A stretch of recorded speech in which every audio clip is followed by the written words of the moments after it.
There are several methods for subtracting numbers, and the right method to choose actually depends on the question that you're answering. Let me demonstrate. Suppose we have 428 take away 362.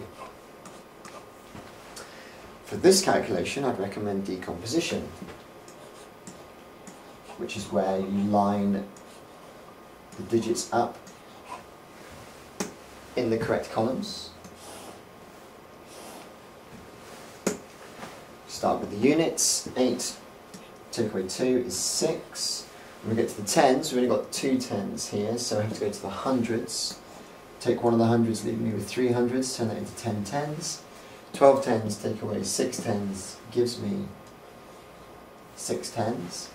And 300 take away 300 is nothing. The answer is 66.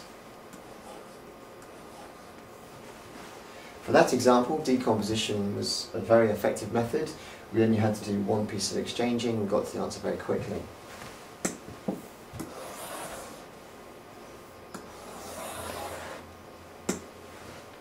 However, suppose we have 2008 take away 12. Here, decomposition would not be the best method. Let me show you why.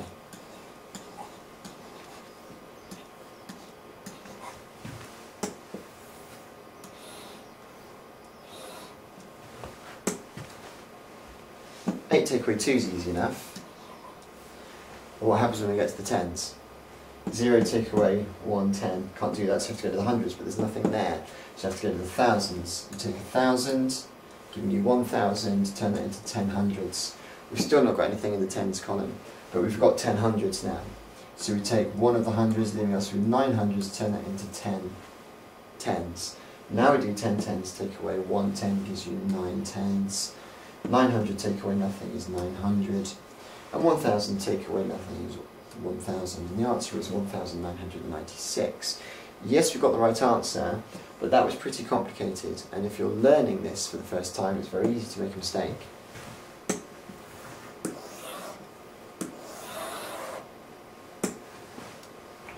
Instead, it's simply better to answer this in your head using your knowledge of number bonds.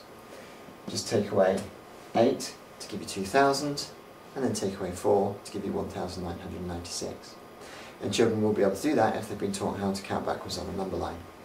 Just to remind you of how that goes then, you would write, if you're writing that down, instead of doing it in your head, you would write 2008, draw your number line,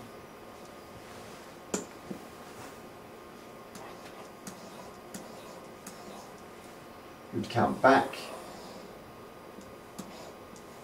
to 2000, which is taking away 8, and then you would take away another 4, so you've taken away 12 altogether, to give you 1,996.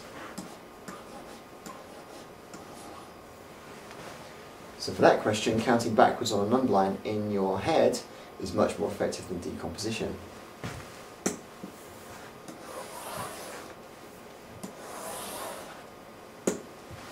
Suppose you're doing 2008 take away 1,980.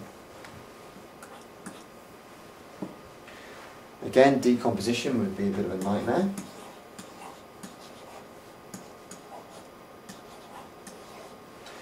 Because you've got all the zeros taken away and there's lots of crossing out to do.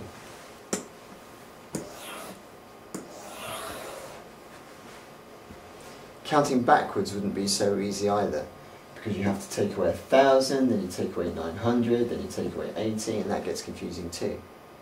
In this particular example, counting on in your head or using a number line is the most effective way. I can add 20 to this to give me 2,000, and then I add 8, and the answer is 28. If I can't do that in my head very well, I can show it on a number line first.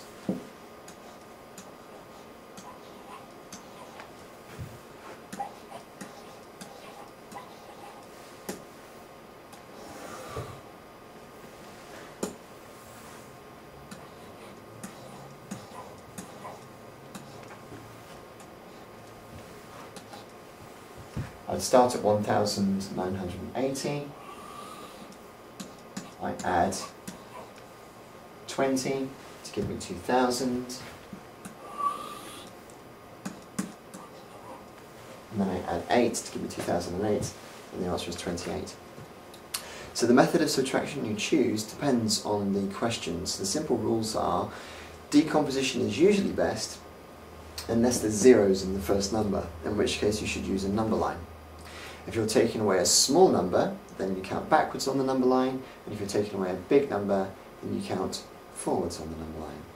So hopefully that has now shown you which method you should choose for which question.